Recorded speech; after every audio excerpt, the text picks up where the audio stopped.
Good morning, everyone. It is almost 9:15 here, EST time.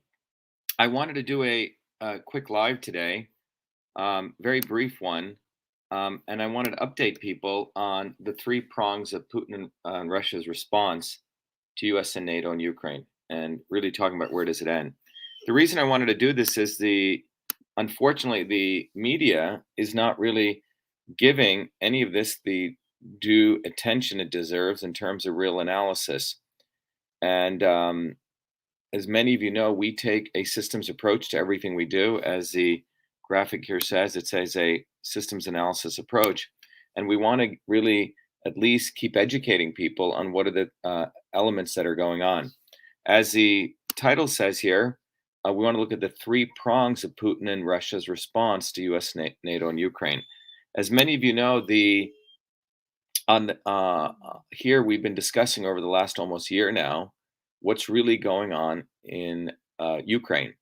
And just very briefly, you can go look at the other videos. But in summary, if you go back to 1991, when the Soviet Union essentially broke apart, 1992, 1991, 1992, NATO, by the way, which was created after World War II to really be a Western force alliance against Soviet Union. So that's the origins of NATO. After the end of World War II, NATO was created by the Western powers to really be a force to contain Russia. And so that needs to be understood.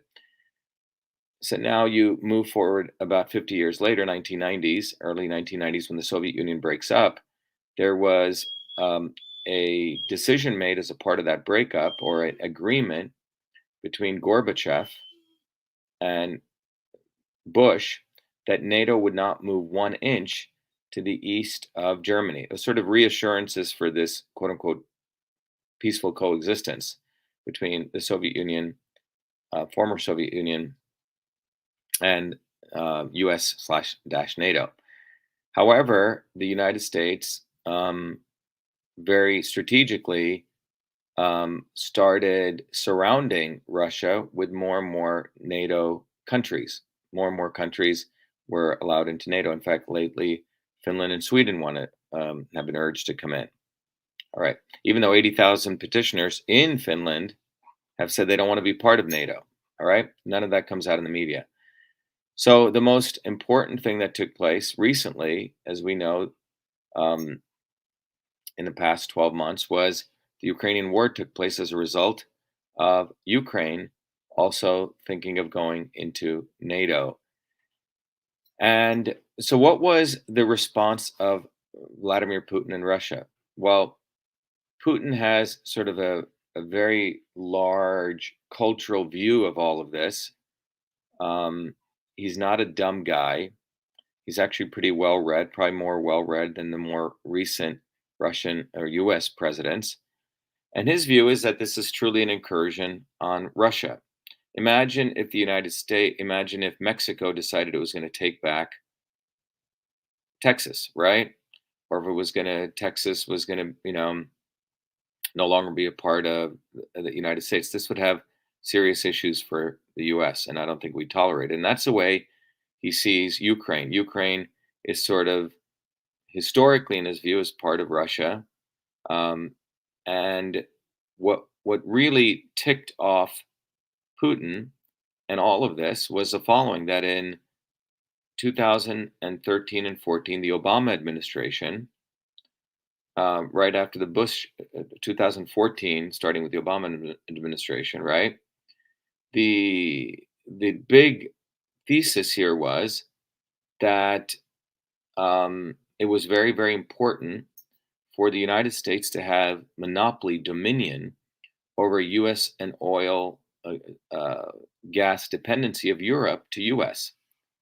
Russia was essentially making Europe dependent on U.S. oil and gas. I'm sorry, oil and gas. So Russia was making Europe dependent on its oil and gas, and this was seen as a threat by US-NATO. So in 2014, it was the US, by all accounts, a woman called Newland, US in the Department of State executed a coup in Ukraine. There was a pro-Russian president, and the United States installed one of its presidents. It was an actual coup. I mean, by all means, you have to be stupid to realize it was not a coup. That's what took place.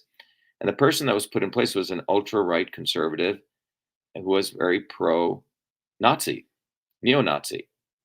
And this really pissed off the people in the eastern part of Ukraine, in the four provinces of Donetsk, Luhansk, Kherson, and Zaporizhia. I never know how to pronounce that properly. Sorry for those people from that region. And those four regions were upset because the people in those regions, fathers and grandfathers, had fought the Nazis. So this was essentially the United States has installed a neo-Nazi regime in Ukraine. That resulted in the current conflict over the last 8 years and culminating at where we are today. All right, so that's the background, and everyone should understand that this is not some crazy guy just wanting to go and attack Ukraine. And if we think Putin is crazy, we're going to underestimate or not really be fully aware of what could happen for the whole world. Okay, so it's important for not Russia or U.S., but it's really for the world citizens to understand what's going on. So that's a background. Now, what's also important to understand is that um, the US and NATO are really one. You know, NATO really is the United States. And for a long period in history, when you look back and you recognize that it was the Russian people, just factually, who are the ones who stopped Hitler. It was the Russian people who lost most lives in World War II. It was the Russian people who really should be congratulated for winning World War II. It's a fact. And so when you have neo Nazis on the doorsteps of Russia, you can imagine what this would do to Russian sentiment. And I think everyone in the world should become very sensitive to this. So, what is Putin and Russia's response? As the title of today's talk says, what is the actual response? What are the three prongs? Well, first of all, if the United States and the UN had really pushed the Minsk II agreement, we wouldn't have never entered this war. And many experts on this for years had been saying this. The Minsk II agreement basically said, look, let's take Ukraine, the ethnic Russians in that region, in those four provinces, and let's just make it a state like California and give those people their own state. It's still part of Ukraine. They still feel like they have some autonomy, and Russia would not go into those areas. And Russia was actually willing to sign the Minsk II agreement, but the United States and nor the UN really pushed it. And you have to understand why, because when you look at those U.S. oil and gas interests, a lot of those oil fields and those are in that eastern province. Okay, so U.S. doesn't really, the U.S. oil and gas interests really don't want to give those provinces um, real autonomy. They want to still use Ukraine as a proxy to dominate in those areas. And in fact, that's what they did in 2014. Exxon and Mobil tried to set up fields in Crimea, uh, Shell in Donetsk, and in fact, Chevron in Ukraine. And all of those failed because Putin was able to see what was going on. So it's a big failure. But what is Putin's three prongs? Well, first prong was it wasn't really his prong, even the Western media tries to say this. It was the people in those regions had a vote recently on September 27th, which had ended 2022, and the Russians in those regions, or the Ukrainian Russians, however you want to do it in those regions, decided they wanted to become their own republic. And after they become their own republic, day before, Russia formally accepted them into Russia. So those four regions are, from Russia's standpoint, Russian territory. That's the first response that Putin and Russia did, accept those four regions, which were under attack for the last 8 years, into Russia. First prong of Putin's response, Russia's response. The second response was that Putin made it very, very clear in a speech, I believe on September 28th or 27th, where he said that this is not a bluff, that if any incursion takes place into those four regions, he will use nuclear weapons. And this is a serious threat. And he said this is not a threat and this is not a bluff, he said. Okay, so it's a threat, but it's not a bluff. So that's a second part of Putin's response. So first was accepting those four regions to become part of Russia and saying we will protect them. And the second part of the response was um, the threat of nuclear weapons to Western imperialism. Okay. The third part was Putin went and um, brought up civilian Russians, 200,000 reserves to join the Russian army. And the goal of that response is to make a massive conventional push to protect those four regions and likely into Kiev, the capital. So those are the three responses. Again, let me review. First is bringing those four regions into Russia formally. That's done. Second response was saying, if you screw with us in those regions, to U.S. and NATO, we will use tactical nuclear weapons. And the third is beefing up the conventional force in Ukraine from a small military operation, now 200,000 reservists. And the thesis is that you essentially overwhelm the Ukrainian army backed by US and NATO, and you take over Kiev, the capital, and you protect those three regions. So those are the response that Putin has done. Now, what is this? The second part of the talk here was, what does this mean to all of us? Where does this all end? Well, it can end in a couple of different ways, and everyone should think about this. Putin has, in my opinion, Putin is a little bit different than Kim Jong Un, who just makes nuclear threats all day. And obviously, a nuclear threat is a powerful weapon to have, threat in and of itself. But one uh, possibility is that Newton's conventional forces, um, the 300,000, uh, uh, do not um, do not succeed in in um, in Ukraine. So they're not able to succeed. He has problems with his own forces, and then at that point, Putin is backed into a corner, and he may use nuclear weapons. The other possibility that people have talked about is within Russia, there could be an overthrow of Putin. That could also take place, right? And we've seen that occur in other countries. So one is Putin feels he's pushed to a wall. He does unleash nuclear weapons um, because his conventional forces are not able to achieve their objectives in terms of protecting those eastern provinces as well as taking over Kiev. And then you have a nuclear response. The other opportunity or possibility is that perhaps the elites within Russia do not support Putin and they see this as not worth it.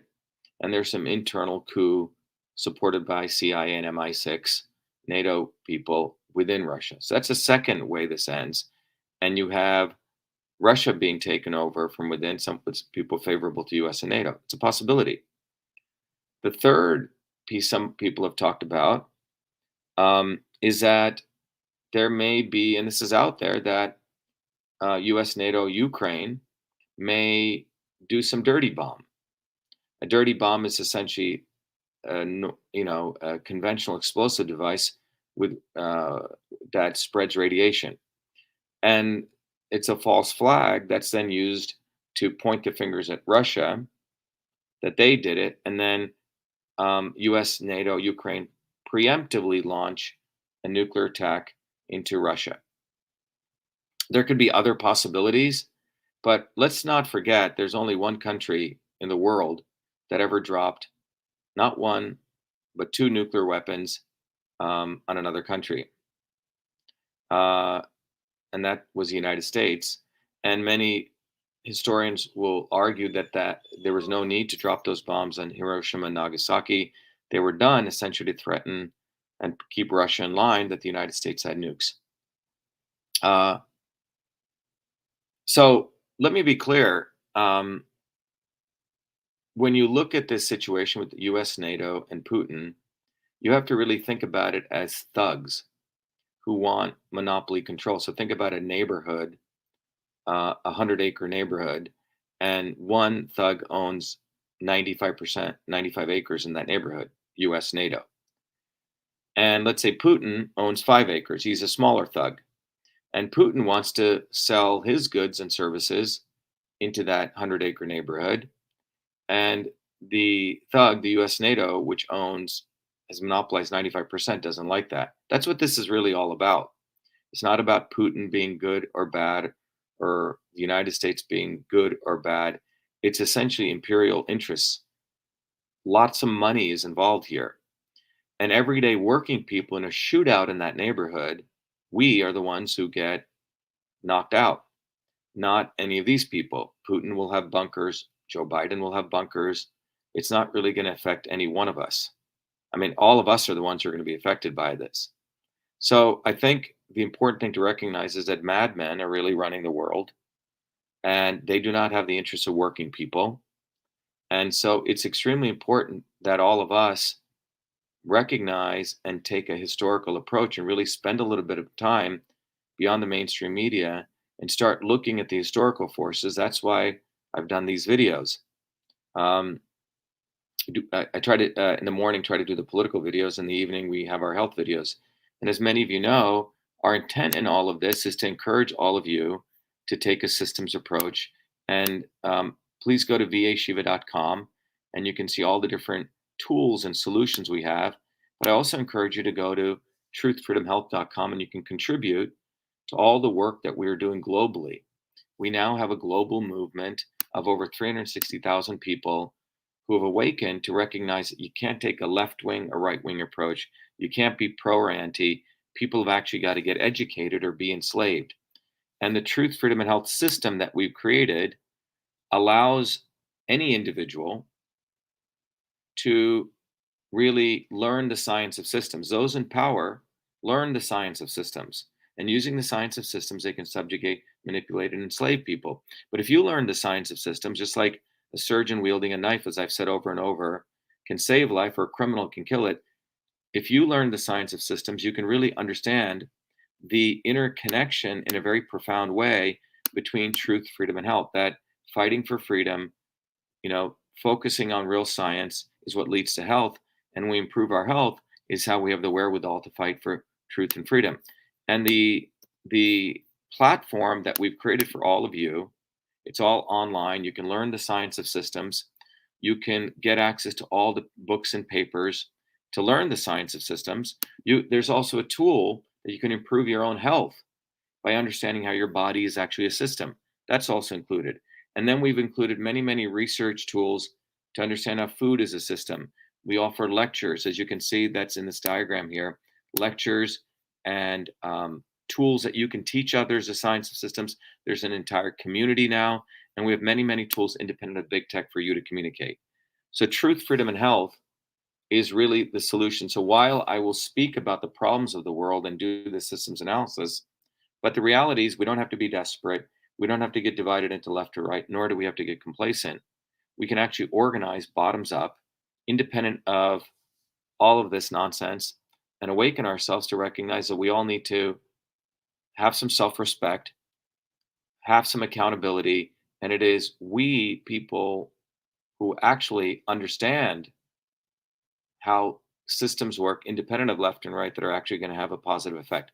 So anyway, in closing, I hope people, all of you, contribute to the Truth from Health movement, take the course, and understand all the different ways. And by the way, every Thursdays at 11 a.m. EST or 8 p.m. EST, you can join me in an open house. You get to meet lots and lots of people all over the world. It's free. Go to vashiva.com/orientation. And don't forget to go to truthfreedomandhealth.com and contribute to your own education. All right, everyone. I hope this is valuable. Let me let all of you know. I'll be doing a health video later this afternoon. You all know that we also take a systems approach to understanding the body as a system. Cytosolve is one of the systems tools that we've created that will allow all of you to understand how the body is a system at the molecular level.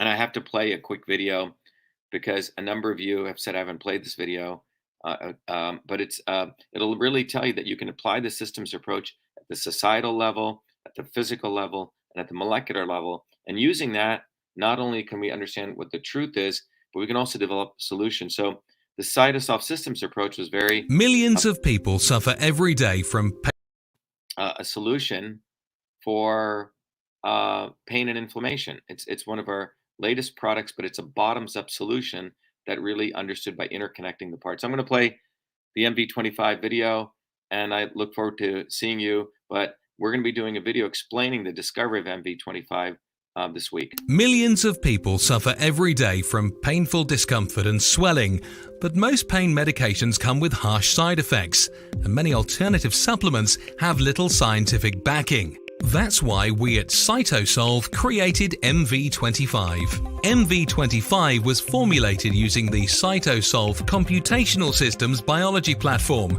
a technology for precision and personalized health invented by Dr. Shiva during his doctoral research at MIT. This formulation is the result of computing trillions of potential combinations of biomolecular interactions derived from thousands of peer-reviewed scientific papers published across 4 decades by 68 research institutions to discover an optimal synergy of compounds that downregulate biomarkers of discomfort and normal swelling. Hi, I'm Barbara Ann. My hands would cramp up so that I couldn't hold cards or knit or crochet, and they would go like that. And I'd have to use this when I played cards with my grandkids. And I started taking that MV25. After a bit, I was able to hold cards in my hand. Very, very little cramping, hardly at all anymore. MV25. Hi, my name is Sandy. I'm a Taekwondo instructor. I tore my ACL during Taekwondo. I had a lot of pain and limited mobility. I've been taking the MV25 for about 6 months now. After the first week, I noticed a big difference. After the second week, almost literally no pain. My name is Jeremy, and I suffer from a lower back problem. Hurt my back at work years ago, and I can go to the chiropractor, do all kinds of different things, and nothing seems to help. And I decided to try MV25. I didn't notice a difference immediately, but within a few days, the pain went away, and it stayed away. I've continued to take it, and even when I do things that I shouldn't do, it seems to go away a lot quicker than it ever did before. MV25 is certified clean, 100% non-GMO, made in America, and GMP certified for good manufacturing practices. MV25 is Cytosolve optimized, which means that this formula has been engineered to maximize benefits while minimizing toxicity based on current research curated by Cytosolve. As the science advances, so will this formulation. This is our promise.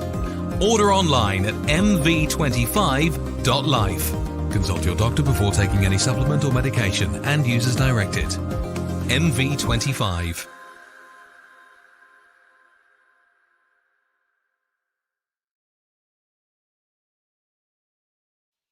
All right, everyone, just remember, join us at our orientation. We do them every Thursdays, but join us this Thursday, 11 a.m. and 8 p.m. EDT, and we welcome everyone. Please join us. We want to have an open discussion, but we will talk about the Truth, Freedom, and Health movement and the fact that we need to educate more and more people to think beyond left and right and really look at history in this larger context and not look at components of it. So anyway, be well, everyone. Have a good morning and a good weekend, wherever you are. Thank you.